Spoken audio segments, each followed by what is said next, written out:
امیر کائنات قریب چلے گئے اور کہا بنت رسول آج طبیعت بہتر محسوس ہوتی ہے، آج آپ کی طبیعت میں بہتری ہے؟ روتے ہوئے کہا نہیں علی، آج میرے جانے کا وقت آ گیا ہے۔ اللہ اکبر، آج میرے جانے کا وقت آ گیا ہے۔ یا علی میرے پاس بیٹھیے، میں آپ سے کچھ وصیتیں کرنا چاہتی ہوں۔ میں معذرت چاہتا ہوں میں نے آپ کا وقت لیا، میں کچھ وصیتیں کرنا چاہتی ہوں۔ جی بنت رسول ارشاد فرمائیے۔ اللہ اکبر، پہلا لفظ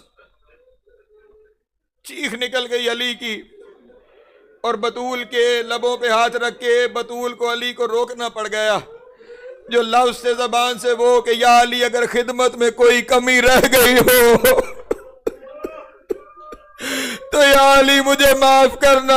علی رو پڑے اور روتے ہوئے کہا بطول معصوموں سے کمیاں نہیں رہتی، بطول آپ نے حق کی خدمت ادا کیا، بطول مجھ پہ بڑا ہی شوق ہے آپ کا گزر جانا، بطول میرے لیے بڑا دکھ ہے آپ کا گزر جانا، بطول آپ کے بغیر میں زندگی کیسے گزاروں گا۔ بس یہ ادھر علی رو رہے تھے، ادھر روتے ہوئے۔ اگلی وصیت کی بطول نے، کہا یا علی کیا کہنے پردہ داری کے، یا علی میں نے ام ایمن سے تابوت بنوایا ہے، میرا جنازہ کسی چارپائی پہ اٹھا کے نہ لے جانا، میرے جنازے پہ کسی غیر کی نظر نہ پڑے، میں نے ام ایمن سے تابوت بنوایا ہے، مجھے تابوت میں رکھ کے لے جانا۔ میں کہوں گا نبی کی بیٹی آپ جنازہ تابوت میں لے کے جانا چاہتی ہے، کسی غیر کی نظر نہ پڑے، کل آپ کی بیٹی کو کبھی ایک بازار میں کبھی دوسرے بازار سے گزارا جائے گا اور وہ رو کے کہتی ہوگی میں اس ماں کی بیٹی ہوں جس کا جنازہ رات کو اٹھایا گیا، اور لوگ پتھر بھی ماریں گے، پوچھیں گے ان میں سے اجرکم اللہ اجرکم اللہ اجرکم اللہ۔ مولا آپ کا گریہ قبول کرے۔ بس ختم ہو گیا میرا بیان، ختم ہو گیا میرا بیان۔ یا علی میرے حسین کو پیاس بہت لگتی ہے، یا علی خیال رہے ہر وقت حسین کے پاس پانی موجود رہے، میرے حسین کو پیاس بہت لگتی ہے۔ اور یا علی میرے بعد بنی کلاب سے فاطمہ کلابیہ سے شادی کرنا، اللہ اس بی بی کی گود سے تمہیں ایک بیٹا دے گا، اس بیٹے کا نام میں نے عباس رکھا ہے، اور جب وہ دنیا میں آئے نا اسے میری طرف سے سلام کرنا اور اسے کہنا تیری ماں کہہ کے گئی تھی تو میری بیٹیوں کے پردوں کا محافظ۔ اجرکم اللہ اجرکم اللہ اجرکم اللہ۔ مولا آپ کی ہائے قبول کرے۔ اور یا علی میرا جنازہ رات کی تاریکی میں اٹھانا، یا علی میرے جنازے میں وہ نہ آئے جنہوں نے مجھے زخمی کیا ہے، میرے جنازے میں وہ نہ آئے جو میرے بابا کے جنازے میں نہیں آئے۔ اور اگلا جملہ قیامت کا جملہ ہے، یا علی میری قبر کا نشان مٹا دینا۔ یا علی مجھے مسلمانوں سے ڈر لگتا ہے، اور جنہوں نے میرے گھر کو جلا دیا اللہ جانے وہ میری قبر کے ساتھ کیا ساتھ۔ اجرکم اللہ اجرکم اللہ اجرکم اللہ اجرکم اللہ۔ روح اقدس بطول پرواز کر گئی، روح اقدس بطول پرواز کر گئی۔ غسل و کفن، جنازہ تیار ہو گیا، آپ نے گریہ کیا، مجلس تمام ہو گئی۔ بس جو آیا ہے نا آج کربلا سے اسے پرسہ دینے کے لیے آخری جملہ کہہ رہا ہوں۔ جنازہ تیار ہوا، جنازہ اٹھانے کا وقت آیا، ہر ایک بطول سے الوداع کر رہا ہے، سب نے الوداع کر لیا، اکیلا رہ گیا حسین۔ سب گریہ کر لیجئے گا، ختم ہو گئی مجلس، تمام ہوئی مجلس۔ گھر کے ایک کونے پہ بیٹھا ہوا زہرا کا لال گریہ کر رہا ہے۔ علی نے قریب جا کر کہا حسین ماں سے ملو گے نہیں، ماں کا آخری دیدار ہے۔